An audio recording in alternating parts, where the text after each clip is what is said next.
Deci, haideți, doamna Udrea, să urcăm scările la Cetate de Scaun Suceava, da? Uitați gunoaie. Asta treptele. Ce deplorabil arată. N-au mai fost renovate de 20 de ani. Cu atât mai puțin acum. De ce nu se îngrijească? Dacă se dă afară mereu oameni. Ia uitați aici. Orzici.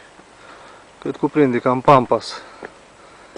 Așa vreți să vină turiști la Cetate de Scaun Suceava? Mă îndoiesc.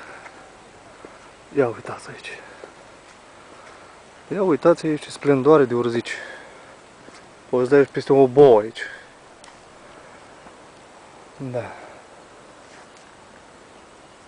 Uitați câtă urzică. Stați, acum e curățat oamenii. Mai fost altă dată. Nu se putea trece, nu. Era dezastru. Aici cred că se aplică vorba aia. Dai cu capul de pragul de sus ca să-l vezi pe ăl de jos. Noi că asta nu-i prag, e un copac. Prăbușit așa puțin peste trecătoare. Da. Deja trebuie să fii atent pe unde calci, ca să nu-ți scrântești glezna, iar urzici. Dați. Dacă dumneavoastră vă place în halul în care arată parcul dendrologic din Suceava și aleile care duc la Cetate de Scaun a Sucevii, cetatea unui fost bărbat, mai bărbat decât știm noi cine, îmi pare foarte rău. Înseamnă că ne prostim. Da?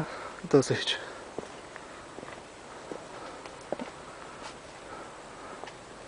Bătaie de joc. Nu e îngrijit. Nu e mic. Primarul face cel cât poate. Deci nu... Aici puneți totul la oameni care aruncă gunoaie. Da, gunoaie. Da? Gunoaie, gunoaie. Și încă n-ați văzut nimic.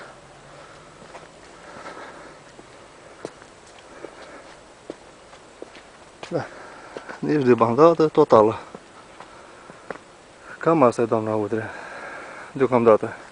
Mai alte filmulețe am să mai trimit.